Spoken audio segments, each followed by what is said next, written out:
Bonjour. Aujourd'hui, j'aimerais vous parler du pardon, ou en tout cas de ma vision très personnelle du pardon. Parce que dans les accompagnements que je propose, je me trouve très souvent amenée euh, à entendre des blessures, des douleurs, voilà, qui sont venues saccager l'âme, la personnalité de la personne que j'ai en face de moi.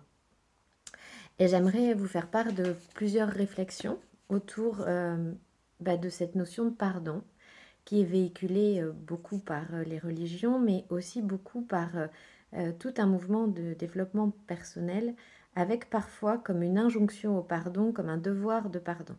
Tu auras fait ton chemin quand tu auras pardonné, voilà, mais tu seras allé au bout de toi quand tu auras trouvé le pardon, va lui pardonner.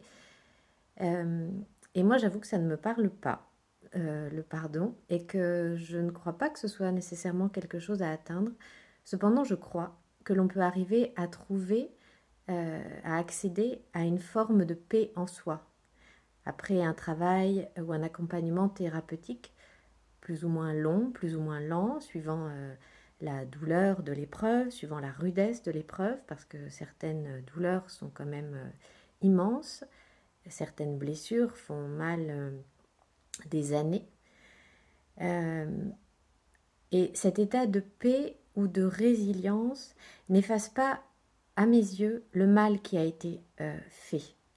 Parce que il y a quelque chose, selon moi, dans le pardon qui absout ou qui efface, alors que c'est justement par l'épreuve que l'on a grandi et qu'on a trouvé la résilience. Et puis, pour celui qui a blessé, meurtri, souffert, trahi, il y a à mon avis tout un chemin à vivre pour oser exprimer le meilleur de soi. Et j'aimerais vous partager un texte de Martin Gray.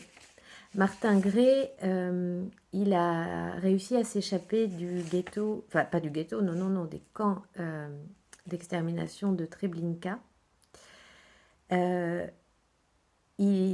Et toute sa famille y a péri. Plus tard, il a vécu un autre drame, celui de perdre sa femme et ses 4 enfants dans un incendie près de Cannes. Il s'est investi après pour des associations de protection pour l'environnement. Il a toujours dit des très très belles choses autour du vivant. Il a écrit plusieurs livres, mais le plus beau, à mes yeux, c'est le livre de la vie. Il n'est plus édité, mais c'est un très très très beau livre.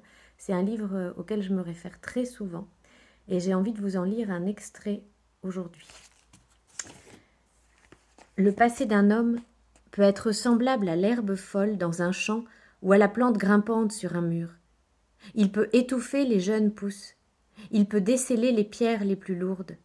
Le passé peut être un mal pour l'homme. L'homme ne peut nier ou effacer le passé.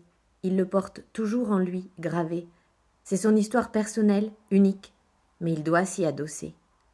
Prendre appui sur cette expérience pour s'en éloigner, sans trahir et sans oublier.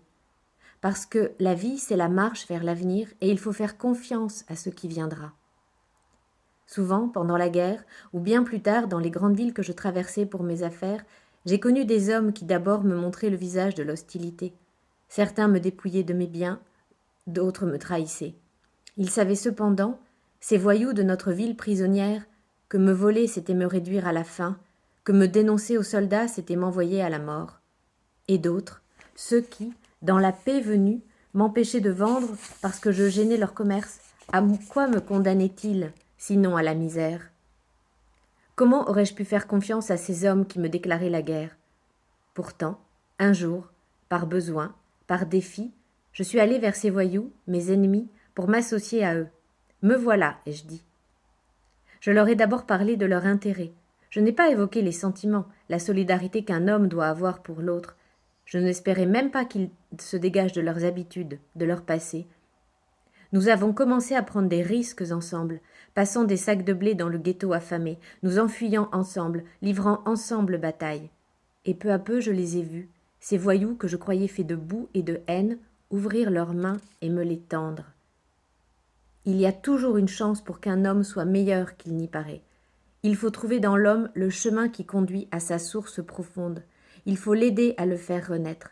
alors un homme surgit, le véritable, car l'homme, s'il est lié au passé, est aussi un avenir. Voilà. Et moi je crois que l'on peut finalement arriver à reconnaître en tout homme un frère. Mais ce que certains nomment pardon, j'appelle cela plutôt le changement de cadre ou de posture relationnelle. Voilà. Je pense que l'on peut arriver on peut à la fois garder en soi la trace et la blessure, et que l'on peut arriver en même temps à accéder à la paix. On peut ne pas effacer en soi, il me semble, la déception, la colère, l'amertume de l'ex-petite amie qui a été trompée par son amant volage, de l'ex-enfant violenté qu'il a été par son parent, de l'ex-collègue humilié par son supérieur. Et cependant, je crois que l'on peut arriver à trouver la lumière en l'autre. Et soi-même, on peut arriver à trouver le courage d'un élan dans l'initiation de l'épreuve. Mais tout ça, c'est pas exactement du pardon. Enfin, ça ne me semble pas l'être. Voilà. Si vous pouvez, lisez le livre de la vie de Martin Gray. Vraiment.